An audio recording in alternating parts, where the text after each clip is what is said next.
Good afternoon, brethren. Thank you all very much for joining everybody else here today on this beautiful, in London, beautiful day today for the New and Young Masons Club's Q&A with Right Worshipful Brother Gareth Jones.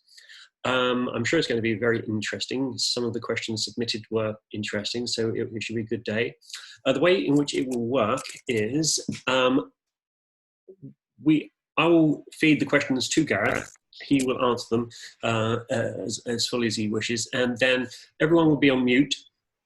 And then at the end of the questions, Gareth will answer any follow-up questions that you may have. If you do have follow-up questions or would like to discuss anything that Gareth mentioned, please pop it into the chat feature, and then I'll call upon you to put that question to Gareth a bit later.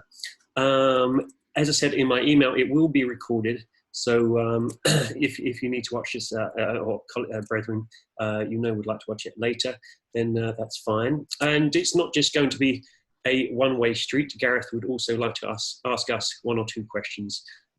So that should be fun too.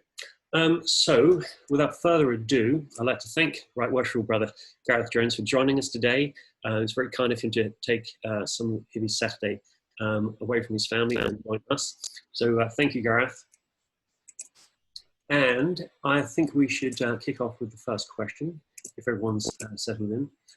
As I said, you will all be on mute, just to reduce any background noise. But when I call upon you at the end, please unmute yourself to put your question to Gareth. So the first question is from Oliver from the Colonnade Club. It's a long one, but it's quite good. So during this period of lockdown, we've had to be innovative. For example, we have held past master meetings by Zoom, had virtual socials, and delivered learning and developmental sessions and materials virtually. These innovations have made engaging in a daily advancement more accessible to young Masons with work commitments, as well as old Masons with travel limitations. I hope that we take some of these forward with us as we return in good time to normality. What lessons are the rulers taking from the current situation, and how do you think Freemasonry can be improved by them?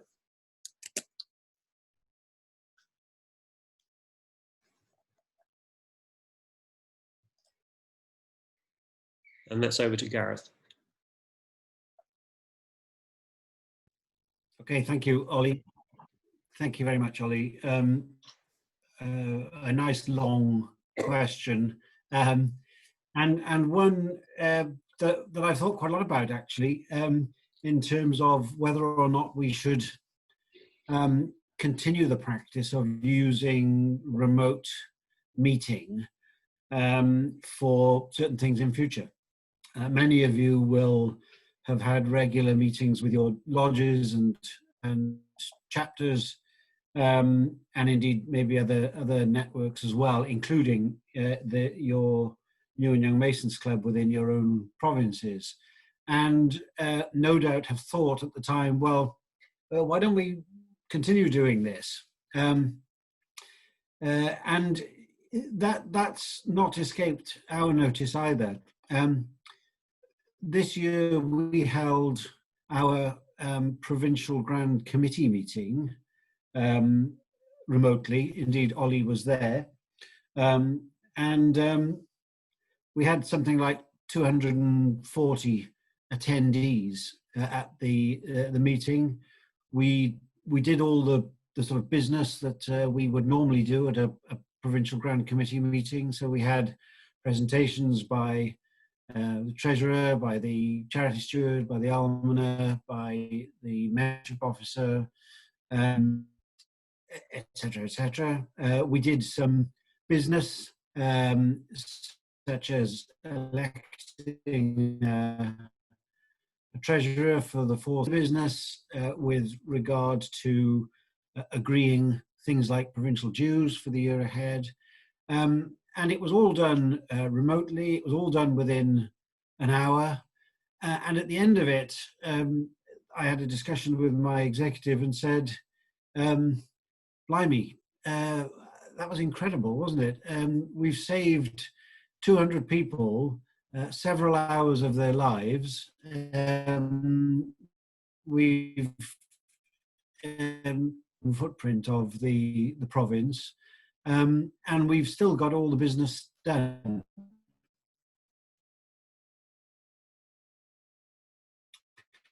To certainly think about doing, I think I probably am going to do, remotely for the foreseeable future.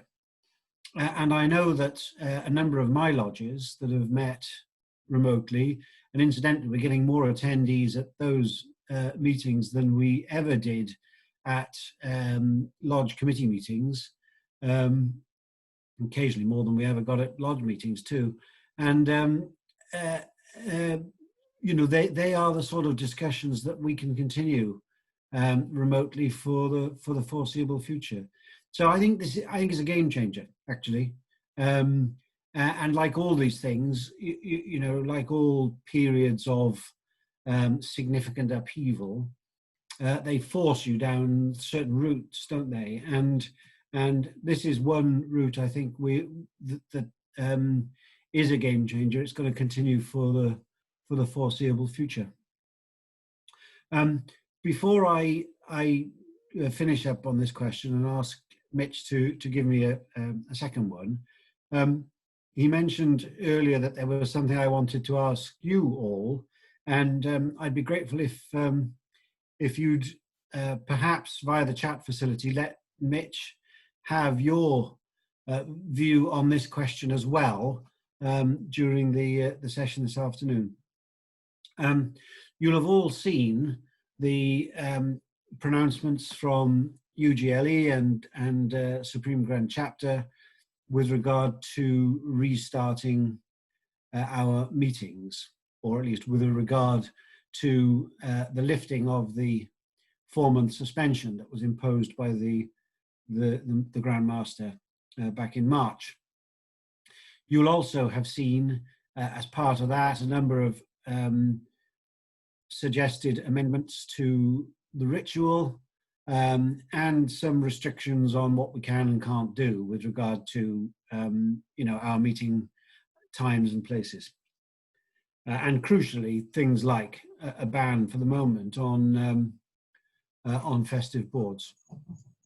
I'd very much like to hear your views on all that, please, because I'm getting a range of views put back to me. I'm hearing a range of views across the province. I'm hearing a range of views across the constitution, actually, from different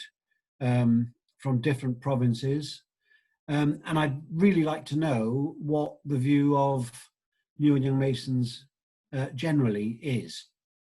And no doubt it will range from, you know, we're all going to hell in a handcart and we better stay in our houses for the foreseeable future, you know, right through to let's get on with it. And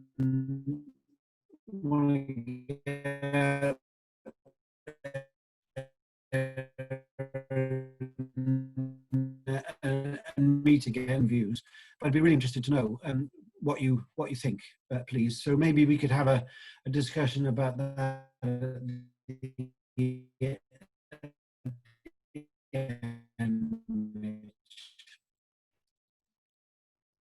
I think Mitch has frozen. Oh, I'm back.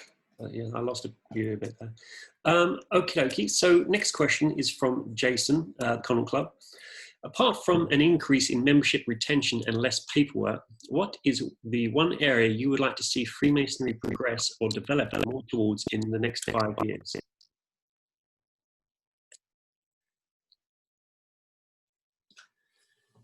Yeah, I mean, membership has been a bit of an obsession for us for some time, hasn't it? We had a 20-odd year period where we were losing members at a pretty spectacular rate, between 2 and 3% a year, every year.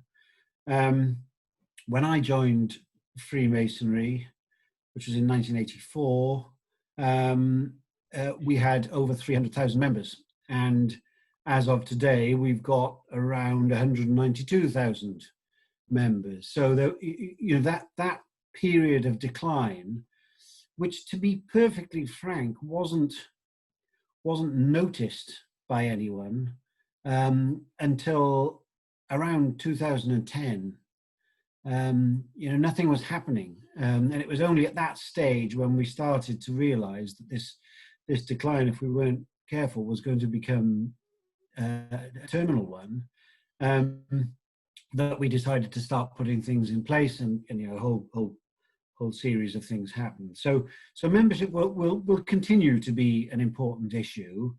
But I get the question, set that aside now, set aside the attempts our administration and make it less paper-based. What else is there? Well, for me, I'd like to see us become more acceptable in our communities. We still, frankly, are not known about by many people.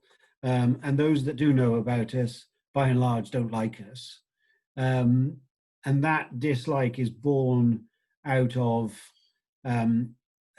ignorance and a level of distrust of what people don't understand or don't know.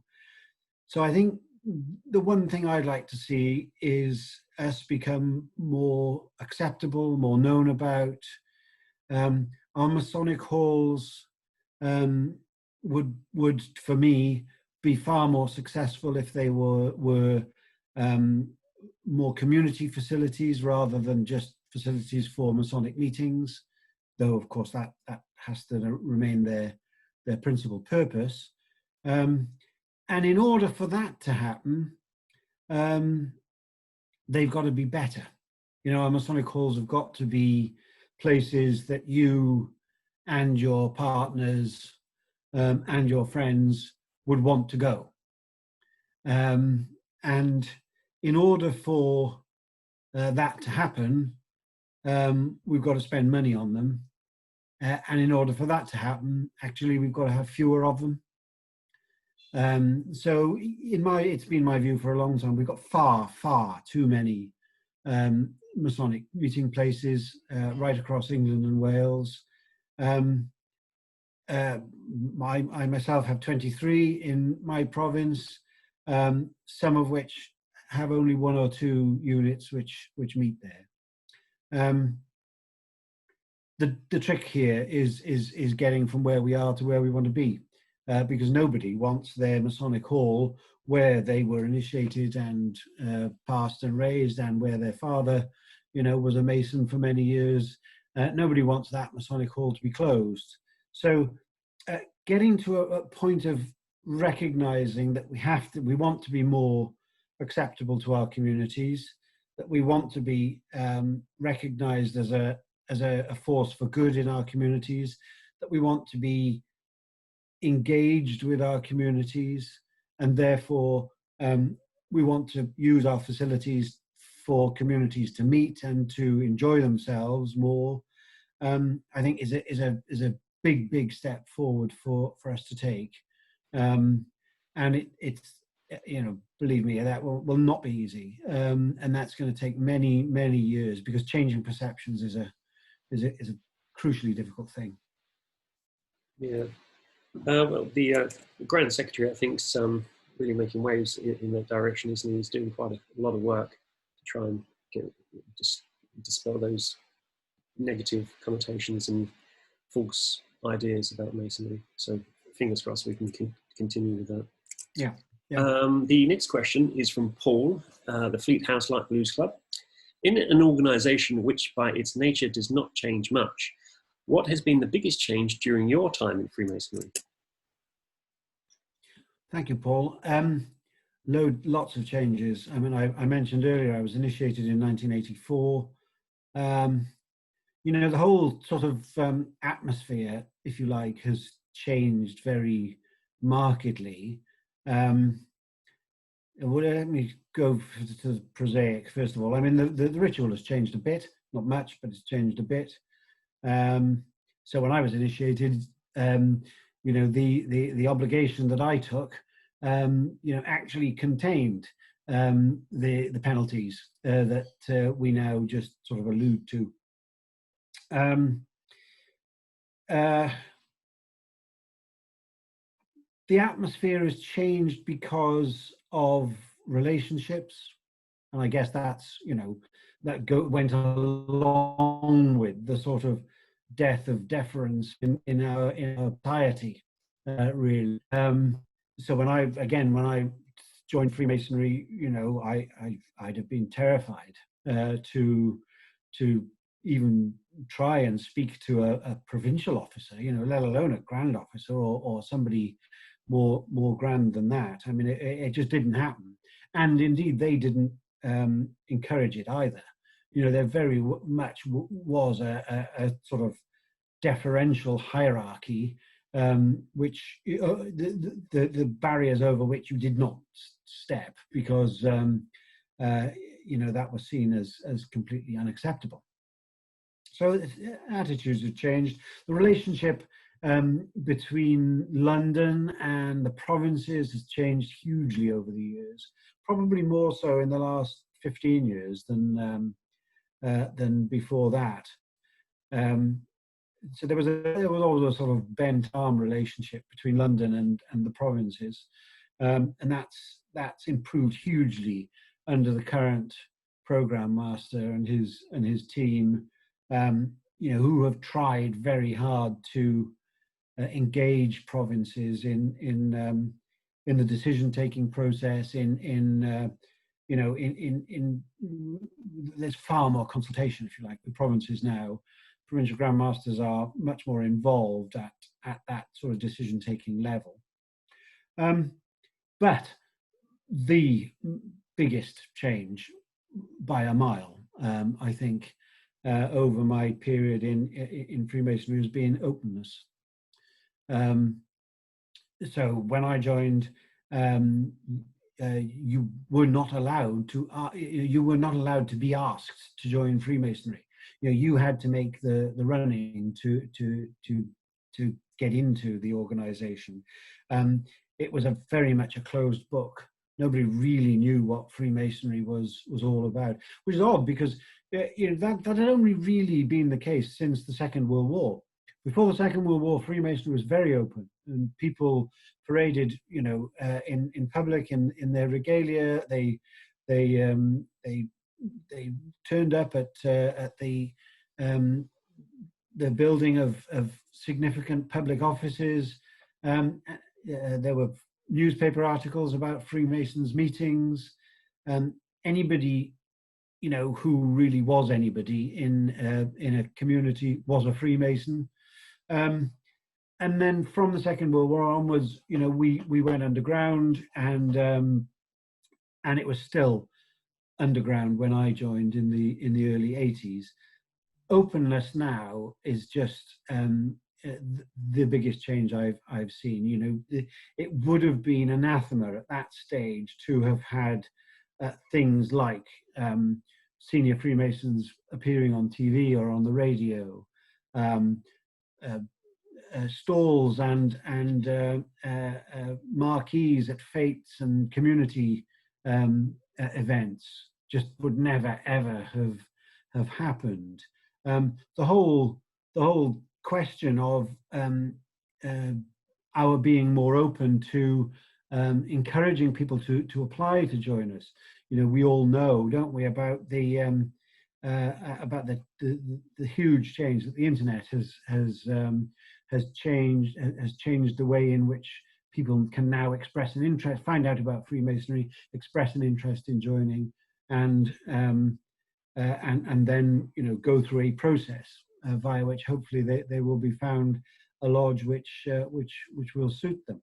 So that whole process of opening up Freemasonry has been an enormous change.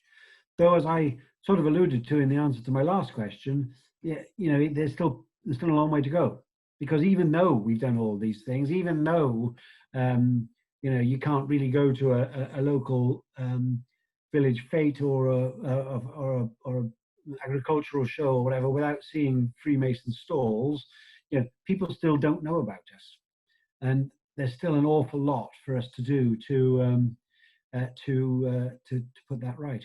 Interestingly, I think this period of lockdown has helped very significantly in that regard, because you know, I look on with huge amounts of pride at the work that that my brethren, and indeed brethren, you know, across England and Wales, have put in to help their local communities.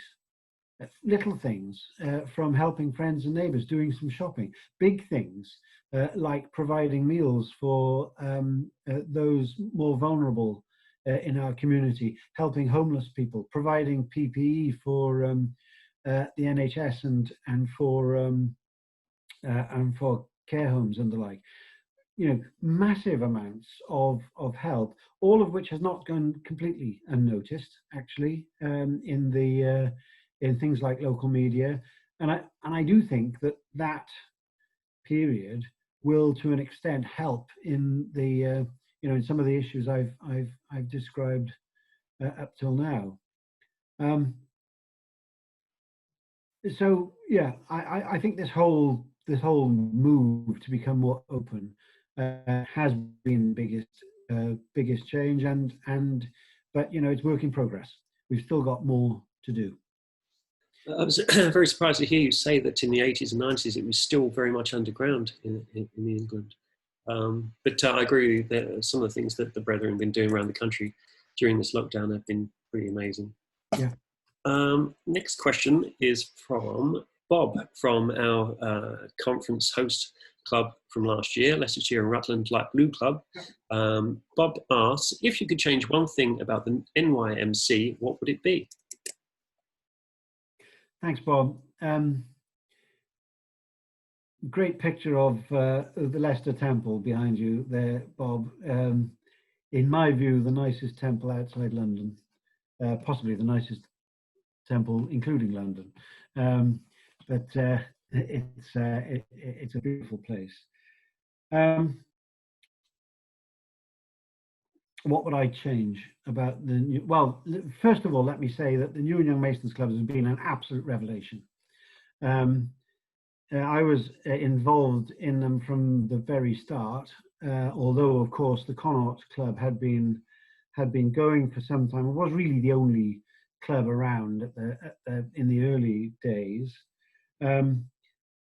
It's been an absolute revelation to see them develop to the size that they are now, and including some of our districts. The program master still talks constantly about the success of New and Young Masons clubs, and at any opportunity he gets, he talks about how that is how this is a vehicle which can actually improve people's enjoyment of Freemasonry. And you know, if we crack that one, if we can improve people's enjoyment, and we can crack the whole concept of how people perceive us, then we're there, aren't we? You know, we will attract more and more people.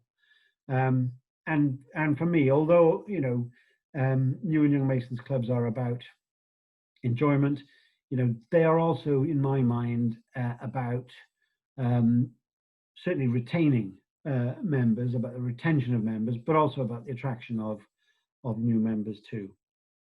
I have long thought, Bob, that New and Young Masons clubs perhaps should become, instead of just a sort of network of individual clubs representing, you know, all of the provinces from which they come. And some provinces have more than one club, of course.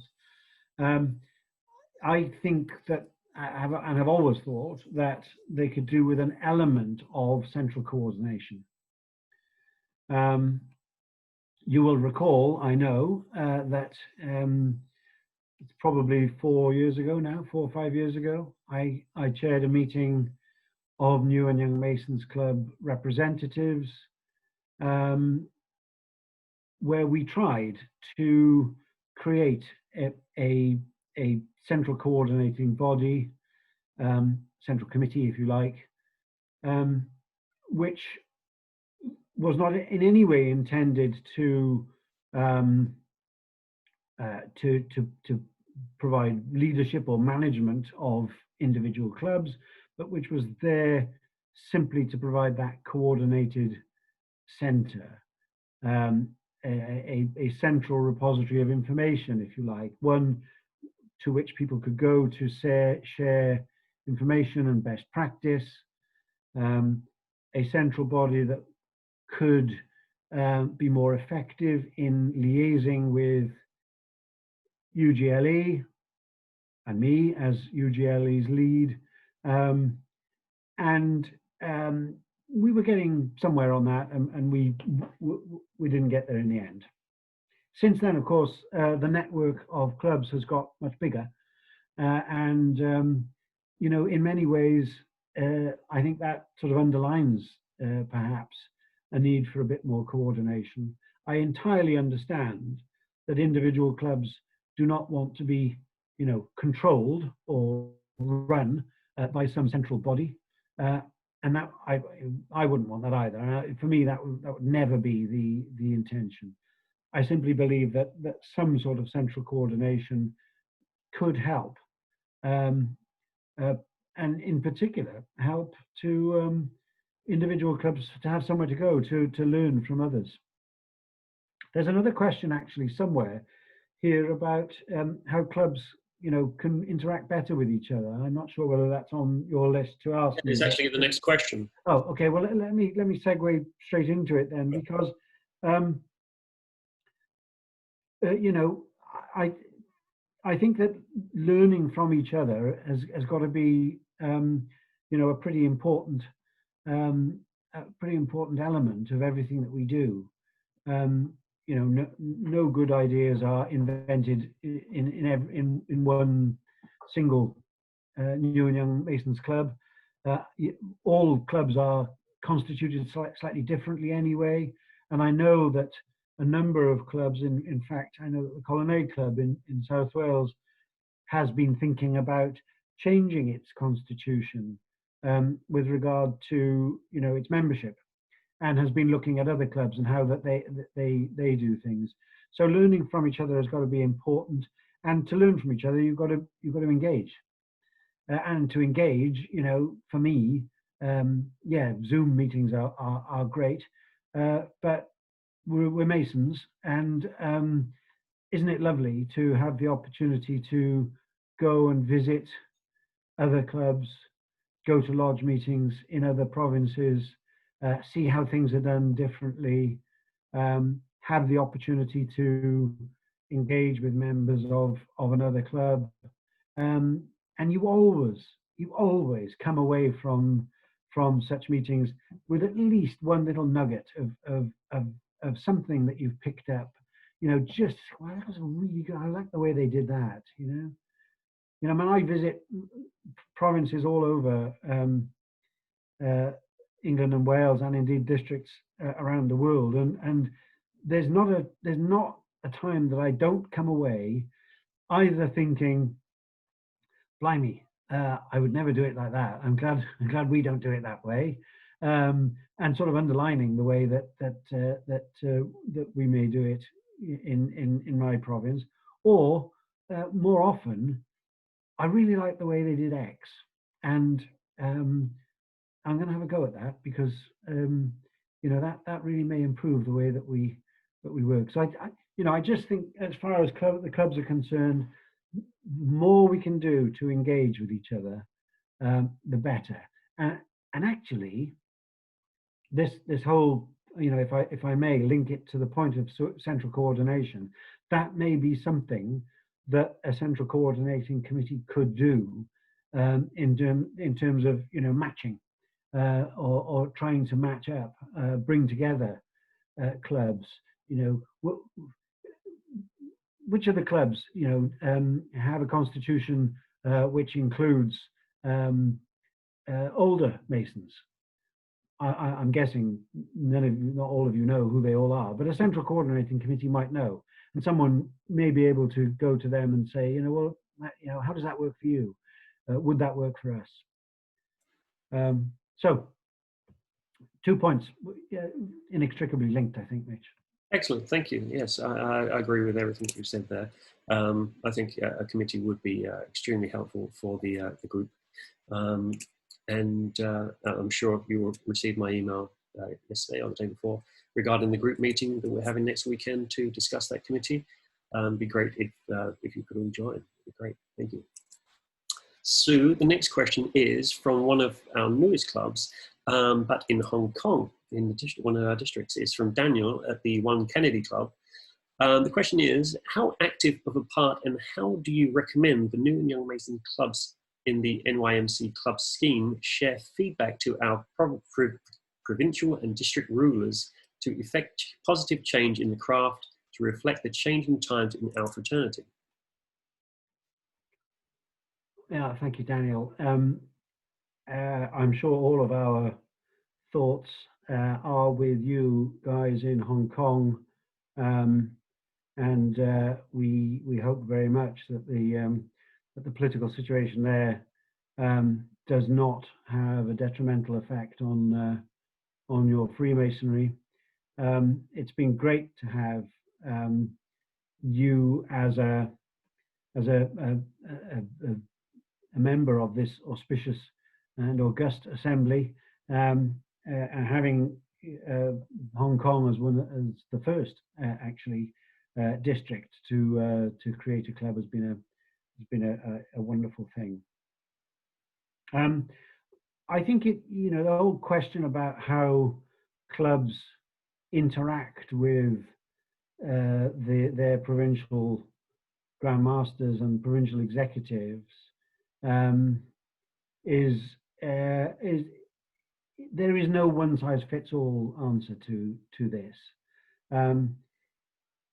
I dare say that there is a range of views across my colleague PGMs and district Grand Masters as to how they want to work with, if they want to work with, and if so, how they want to work with their clubs.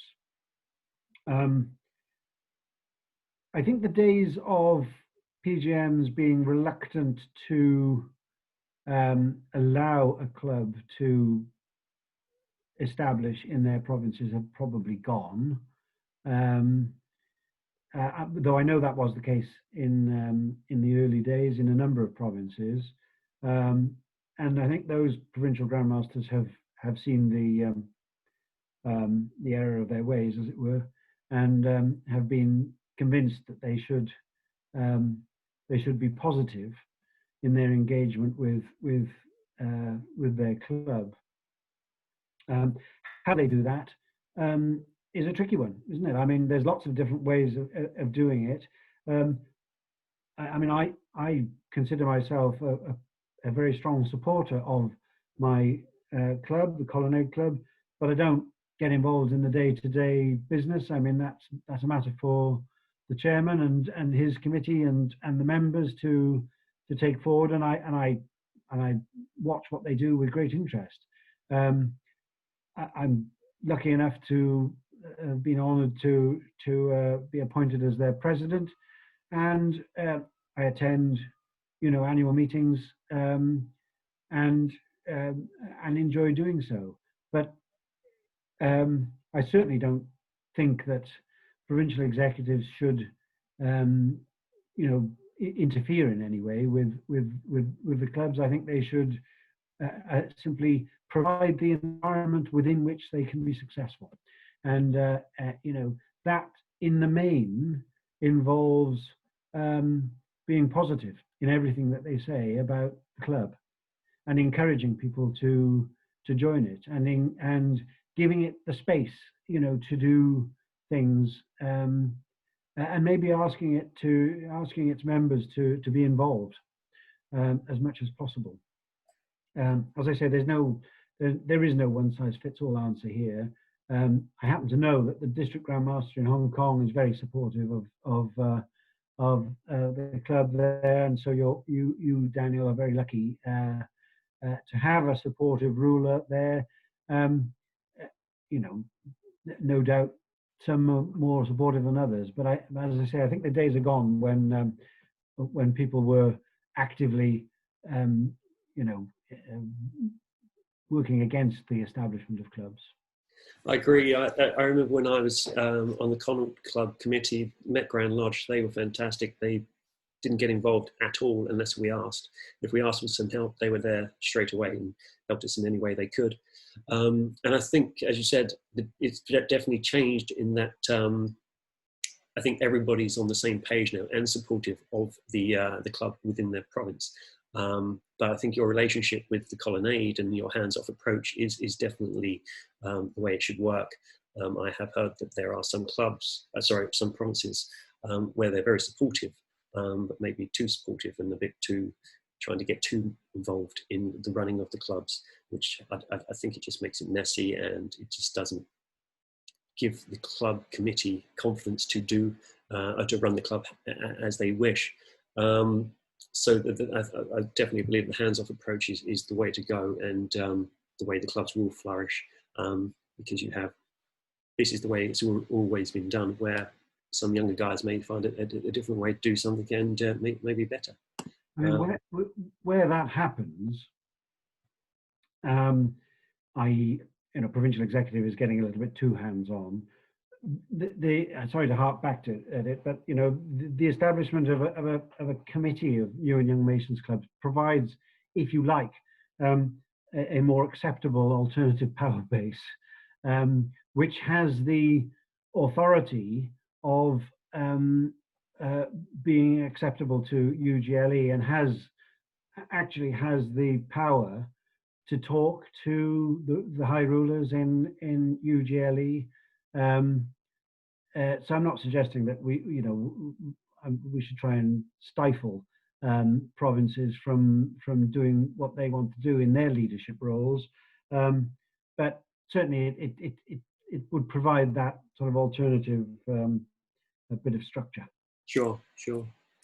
I was just going to say that Daniel, the One Kennedy Club, he flew, I don't know if everybody knew, flew from Hong Kong to our conference last year, just for the conference. That's pretty impressive. So the next question is from Adam, from our newest club, the Corinthian Club, which I think they're having a Zoom party on Friday to launch the club. But Adam's question is, what support can be offered from UGLE for new and young Mason clubs across the country? Thanks, Adam. You'll probably hear me say this a couple of times because I'm joining the Corinthian Club for a get-together soon, I think. Well, what support can UGLE provide? In many ways, it's yet again providing an environment within which the clubs can be successful, and that's all about support.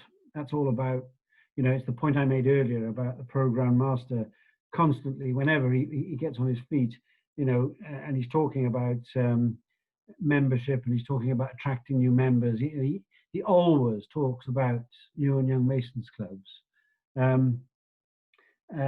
Actually, and rarely talks about the university scheme, which probably annoys some. But both I think are important elements.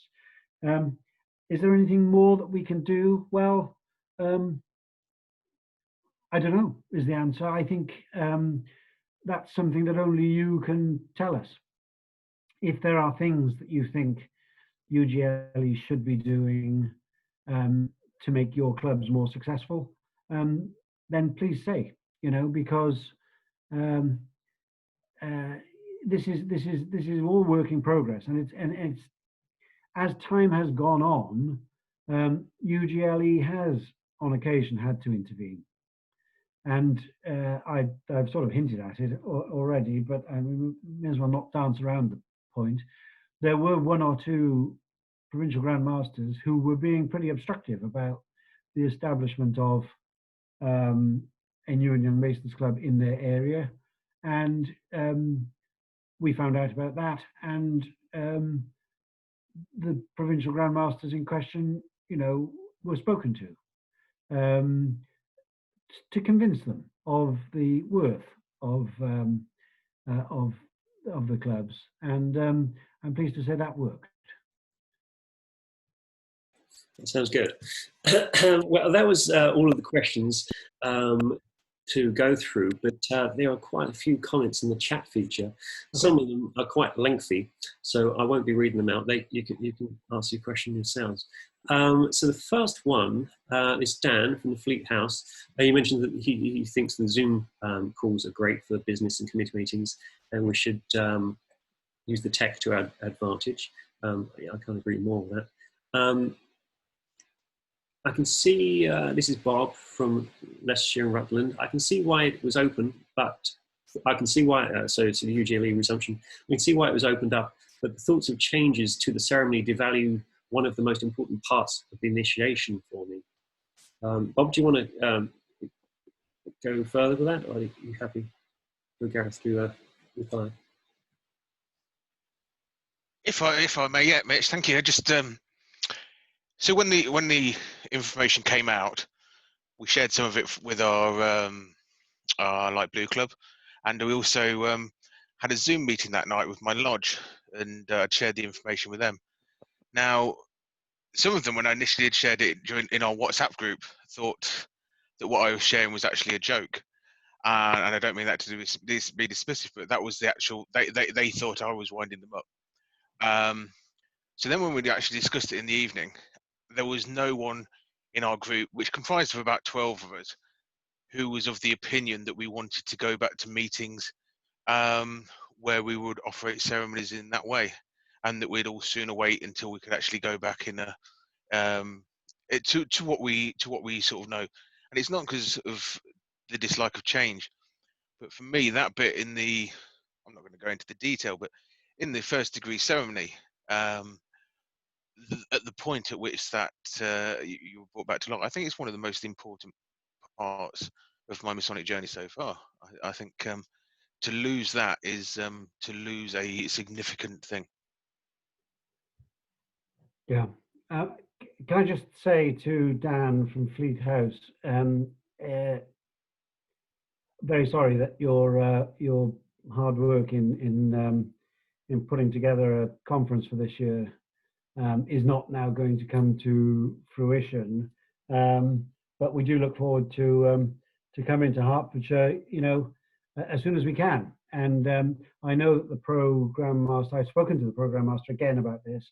He is still absolutely committed to coming to speak at that. So organising it when he is available might be a winner here. If you get my drift. Yeah, Bob, what can I say? The changes are not to everybody's taste. Actually, Mitch and I had a conversation about this earlier, and this is a fiercely difficult thing to do, isn't it? No matter what decision UGLE had come up with here, somebody would have not liked it. So if they'd said no more meetings, then a lot of people would have not liked that.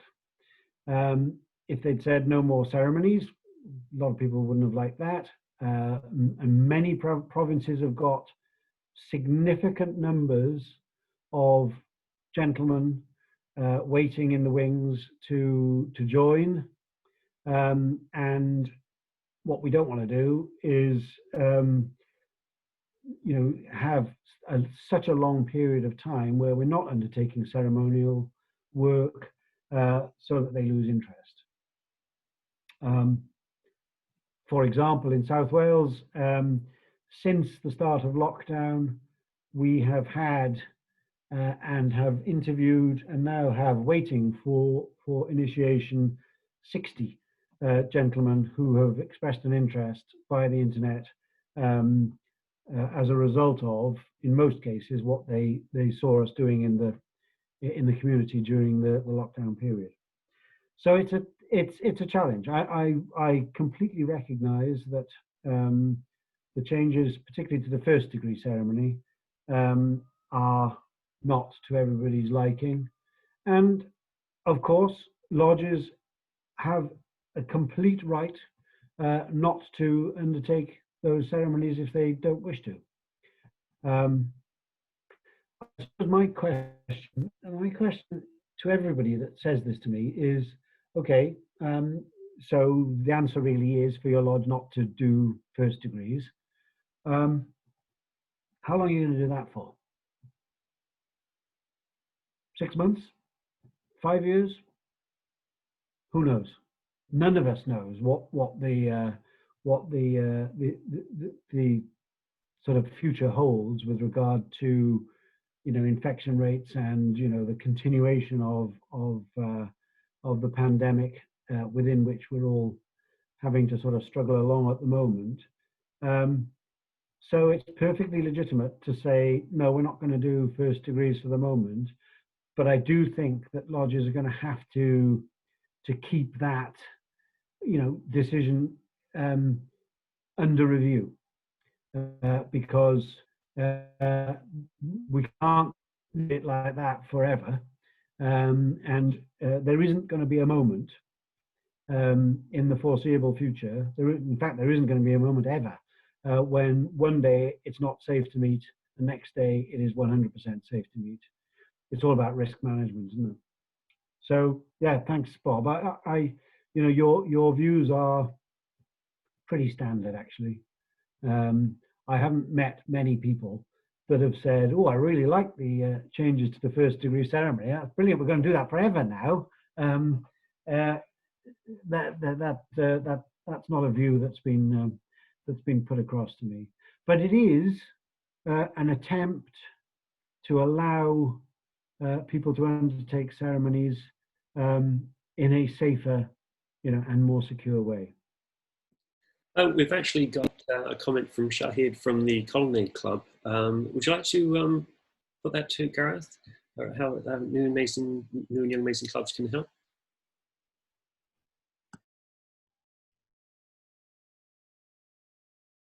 Can't hear you. Looks like you're off mute, but with that, it's got to plug something in. Oh, okay.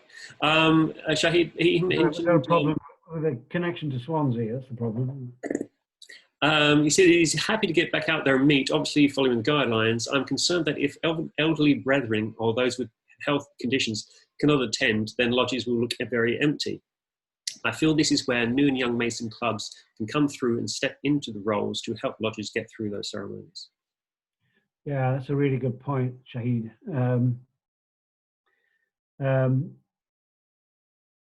I think it is going to be the older, more vulnerable, more anxious brethren who will, for a period, not wish to come to meetings for now, and I'm hearing that quite a lot from within my own province, and that's, you know, that's fine, that's understandable. I've been at pains to make it clear that nobody must be coerced into attending a meeting, no matter what his role, no matter what his office, no matter what his position in the lodge, if he doesn't feel comfortable coming. So we may well have to fill some of those roles, and where we've got new and young Masons clubs, as indeed I have, where we've got young but experienced provincial officers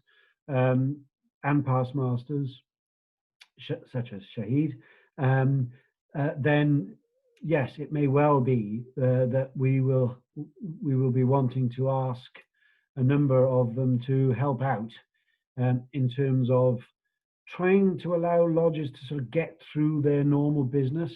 You know, the big issue for lodges, I to take Bob's point about initiations, but the big issue for lodges, by and large, is their sort of election installation cycle, which may have been interrupted, may continue to be interrupted if we're not careful. And of course, you know, that's not healthy for the encouragement of brethren to come up through the ranks in lodges. And so we may want to help a number of lodges, you know, through that election installation cycle. And of course, while installed masters, you have to have 3 installed masters for an installed board. They do not have to be members of the lodge where the master is being installed. So it may well be, Shahid, you're right, that New and Young Masons clubs can help out in this regard. Very good. I'm just looking through the comments here. There's one very long one from Oliver. Oliver, do you want to discuss your comments with Gareth? Still on mute. Well, I can forward any of the... Oh, he's off mute. Here he is. Hi, Gareth. Can you hear me? Yep, I can. Hi. Sorry for inflicting my long, verbose prose on people there. I think it was in sort of response to your initial ask around what are people's views on it, and I think I think it goes to something you sort of said just now, actually, around we don't know what the position will be, and I think that's a very fair point indeed. I think the question would be, is now the right time to sort of be issuing that advice? And is it not better to sort of see where the land lies, say, in early 2021? Equally, of course, there is the view that no one's been coerced or forced, as you quite rightly say, into this. And actually, if there are units that can meet, especially I think those that have got NYMC members in are probably going to be those that are more likely to be able to meet because of the demographic and profile of those sort of units. Is there a reason why we should stop them from meeting? So there is an element of empowering rather than forbidding people from meeting. Yeah. I just think it's, to me, the sort of salient point actually is, if you want people to join and actually retain and, you know, utilize their membership, you need to make sure and it goes to the, you know, the example that Michael Ward gave at the March QC meeting about the stats for how many people are initiated but don't actually end up getting a Grand Lodge certificate. Clearly a sort of, you know, if one can use that phrase, sort of the line of getting people from initiation to Master Mason and beyond. Actually, there's a big issue there, and if the experience when they join isn't good, and I think all of us would accept that someone coming in a meeting where there won't be many people, in a ceremony that will be somewhat different, and then there's no meal and no real experience afterwards, actually, are people going to then say, you know what, I really need to get back to those lodge meetings? I've thoroughly enjoyed that.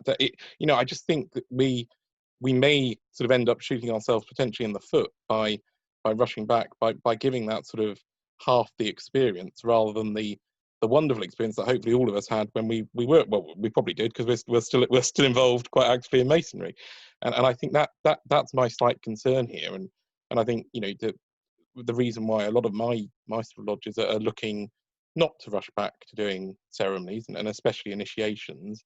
Yeah. I think where the position might change is probably 2021, where reevaluate may look to do some of the passing ceremonies, because obviously, you know, the big difference there is the fact that, you know, not to dwell on detail, but the fact that someone doesn't have to be blindfolded is obviously makes life a hell of a lot easier if you know, because you can say to someone, follow me, rather than having to lead them round. Yeah. And I think what's been very interesting as well, so I will shut up. So, but the final thing is, I think it's very interesting the way that Supreme Council for the Ancient and Accepted Rites have approached the issue, and have obviously parted ways somewhat with the sort of GLMMM and UGLE approach. And it's, what's been fascinating for me is I've heard nobody criticise the Supreme Council communication that came out. So for those that aren't members of Rose Choir, essentially Supreme Council said, we remain suspended, we'll review the situation, you know, thank you for everyone for their patience, and they're going to do a consultation with the membership to understand people's appetite for ritual changes and resumption of activities in the future. And to me, that feels like they sort of got the tone pretty much spot on, and I think it is fascinating that I haven't heard any criticism of that, whereas I think we probably all recognise that there has been concern and, you know, even sort of criticism of the approach taken. But I appreciate, I think it's it's a very tough issue, and I'm sure in 6 months' time, the benefit of hindsight with all of this will be wonderful. But I think my concern is around the experience we give people when they join. Yeah, I can't disagree with anything you said, Oliver. I mean, the only thing I would say is that the experience that a candidate will get, he won't know that it's a substandard, quotes, experience, because he won't have had the authentic one, will he? So, you know, ceremonial has changed over the years to an extent anyway. I no doubt those who are conversant with the Bristol working will say that, you know, any other type of initiation is completely substandard, and, you know, how could anybody possibly enjoy that? So there's an element of degree in all this, isn't there? So I don't personally think that people would feel shortchanged if they came in under the restrictions that they currently see. What I can see, where I do agree with you, is that I think they might feel shortchanged in that there'll be fewer people there. They may not be able to go for a meal afterwards. But, you know, I don't think those particular restrictions are, provided that the reduction in the incidence of infection continues as it has. I don't think those restrictions will last particularly long. So I think it's likely that we will get back to festive boards, for example, relatively quickly. Indeed, Welsh legislation allows them now. It's just that in Wales we can't have meetings, whereas in England you can have meetings but no festive board. Perhaps we could do a deal of some sort there.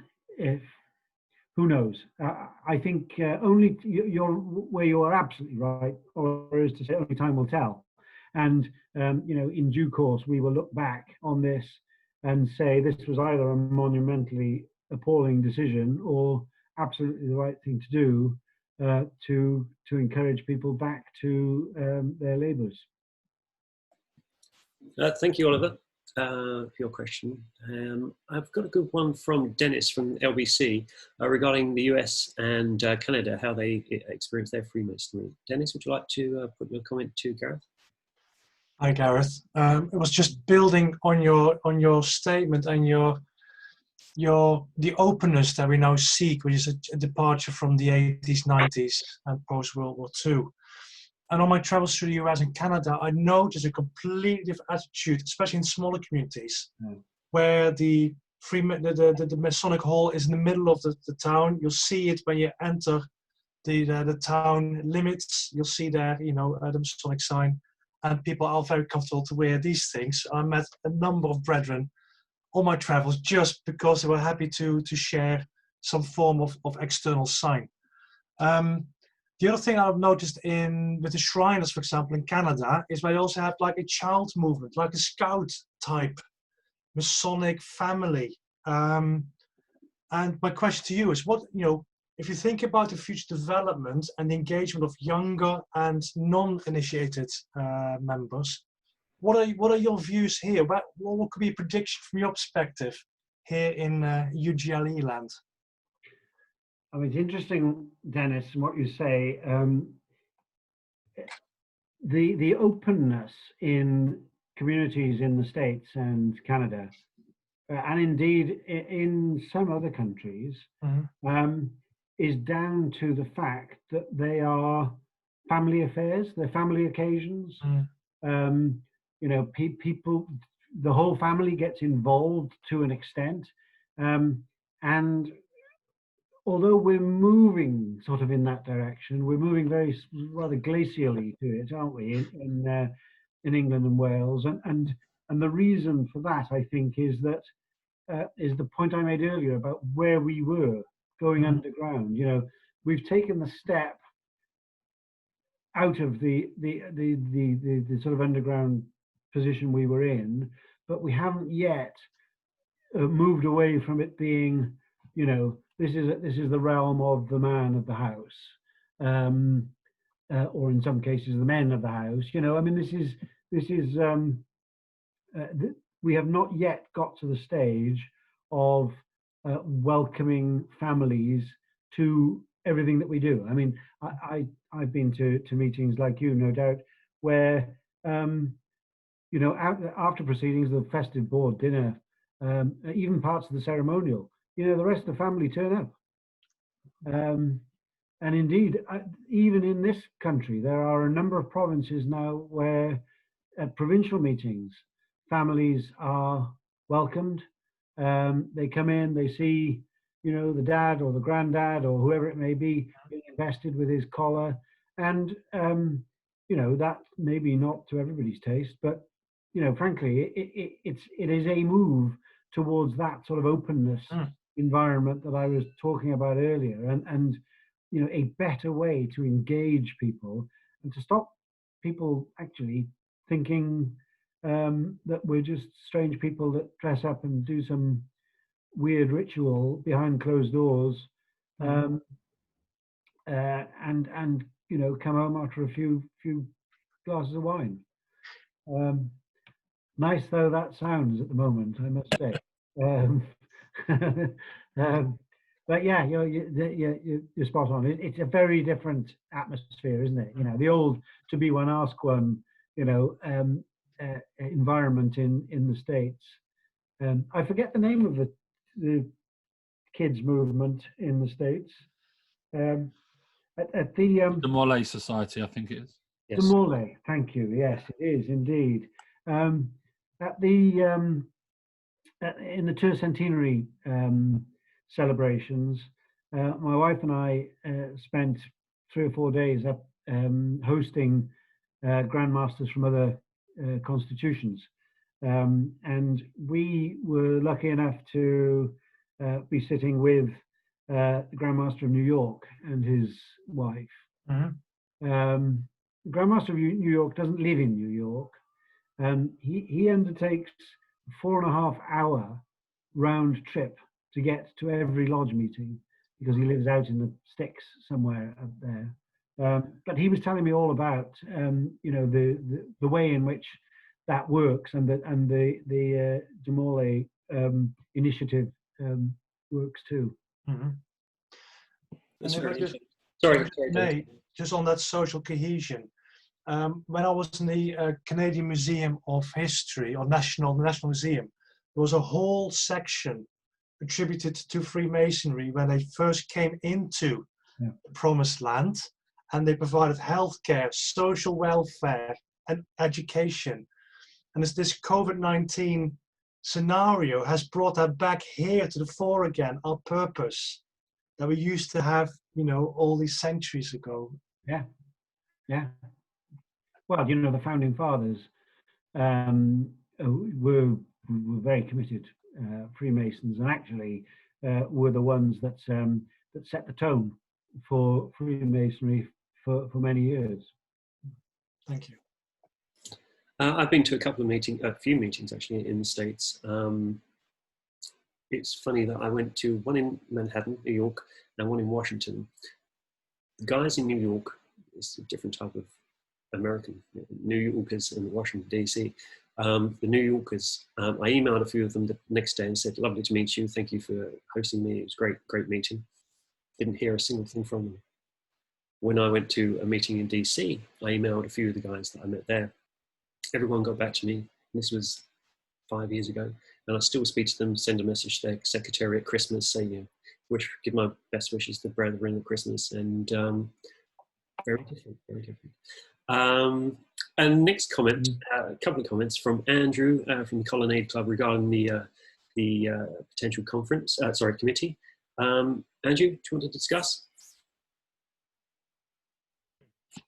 Thank you, Mitch. Yes, it was just a comment really to say that I endorsed some of the sentiments that had been expressed by, first of all, by Gareth, Right Worshipful Brother Gareth, and by others, that I think more of a central coordinating committee is needed, not to provide management or control to clubs. That's the last thing they need. They must remain entirely independent and self-governing, but to provide support and a central point of contact. I think it would have a wonderful role to play in where a province doesn't have a club yet, and a group of brethren have got together looking to start a club. It could offer support in that regard, based on the sum of experience which has been garnered now from all the clubs which have been founded across the constitution. Mitch has done a fantastic job as the administrator of the NYMC, particularly with keeping the conferences going. As I was chairman of the Colonnade Club when we hosted the conference in 2018, and Mitch gave us invaluable support and help in getting the word out there, getting it publicized. So I think Mitch has done a great job there, but now it's time to build on all of that and provide.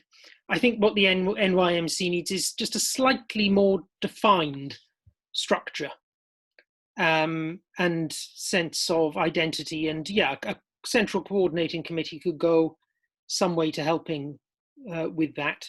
And like I said, being a point of contact for clubs, but also, most importantly, perhaps more importantly, for UGLE. So that there's somewhere when UGLE wants to get the views of I've always felt clubs can also be a representative body for new and younger Masons. And when UGLE wants to find out what they think, then the NYMC should be that point of contact. That should be their first, the people they pick up the phone to. That's all I wanted to say on it.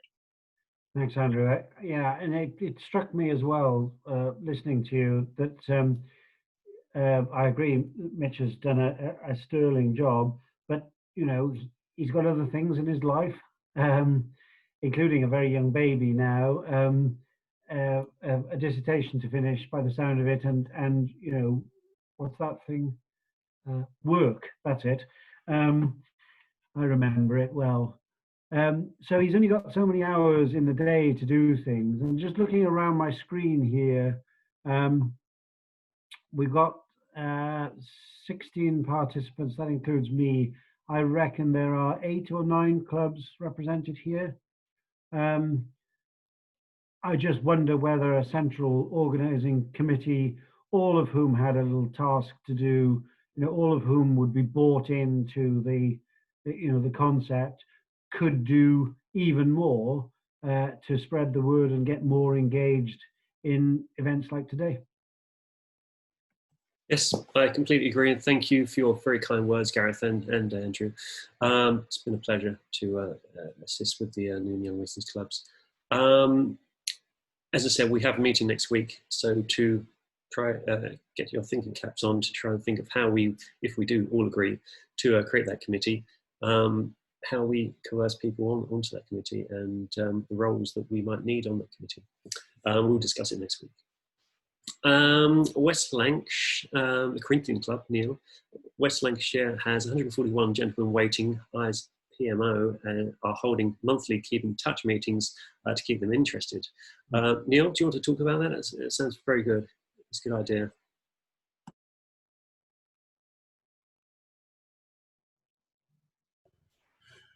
Yes, good afternoon, brethren. We've got 141 gentlemen now waiting in the wings. Obviously, they can't be shown around the Masonic halls, etc. So we've been having monthly Zoom meetings to keep them interesting.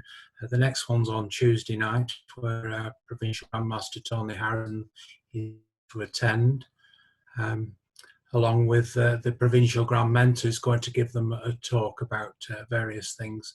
And we always get positive feedback from those meetings, and we found it very useful to keep them engaged whilst they're waiting.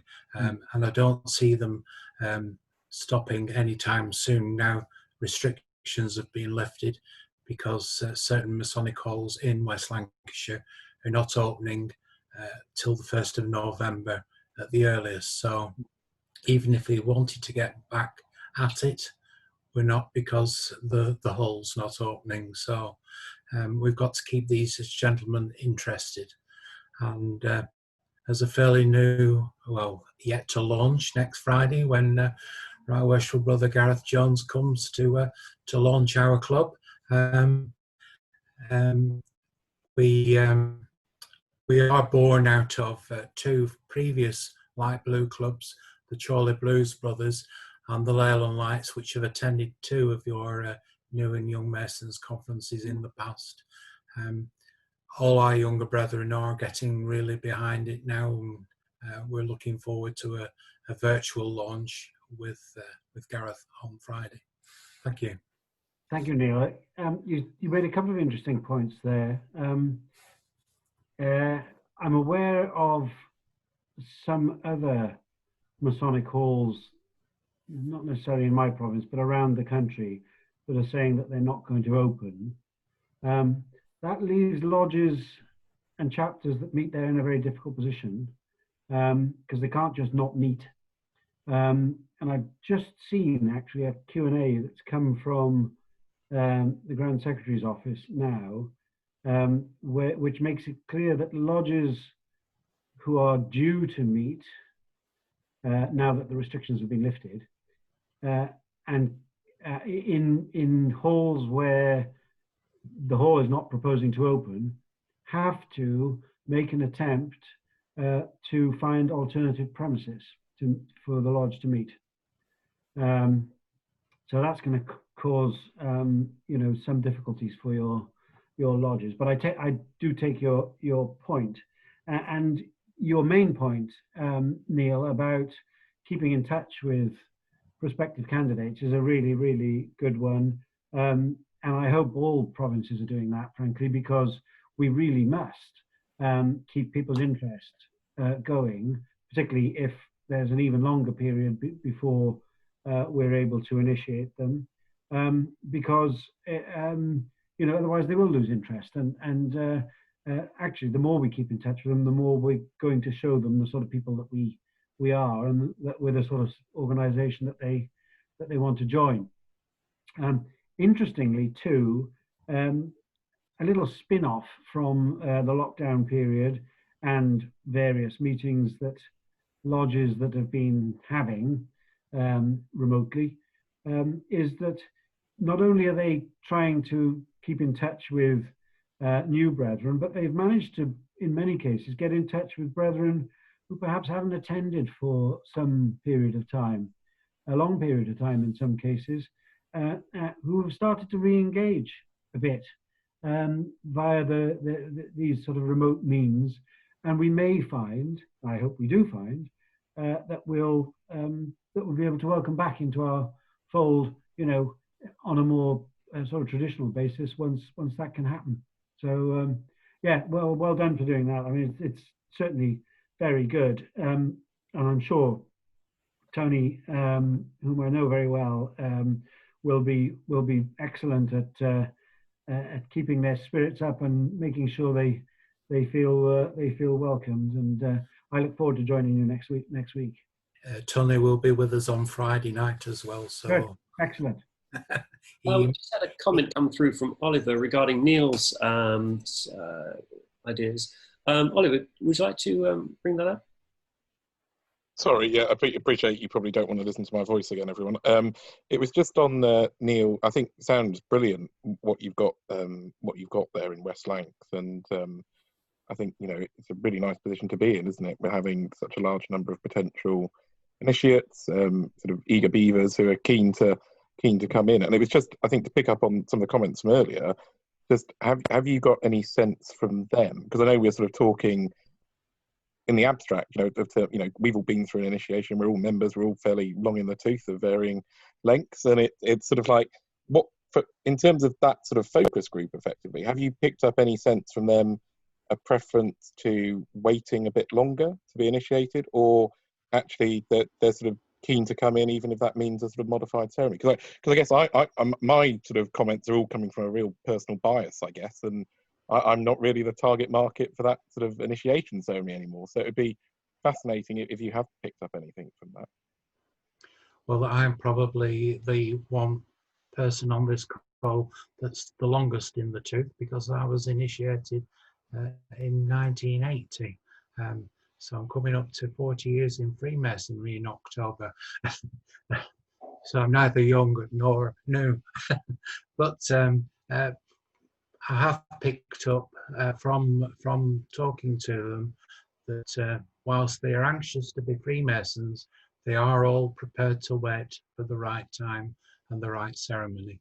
And that's even made me more anxious to keep them interested and entertained with various initiatives at the Zoom meetings. I don't know what the Provincial Grand Mentor is going to say to them on Tuesday night. I leave it entirely up to Stuart Cranage. He's a very experienced Mason. He's fed lots of stuff into the Solomon system, so I have complete faith in what he's going to say to them, and I'm sure Tony will join in and chivvy them along and keep them engaged as well. I think, I think Oliver and Neil and brethren, the sense I'm getting from this meeting, and indeed others that I've had, is that, it is pretty unlikely that a large number of initiations are going to be taking place under the restrictions that have been set. We know that passings are easier. We know that installations actually are a lot easier.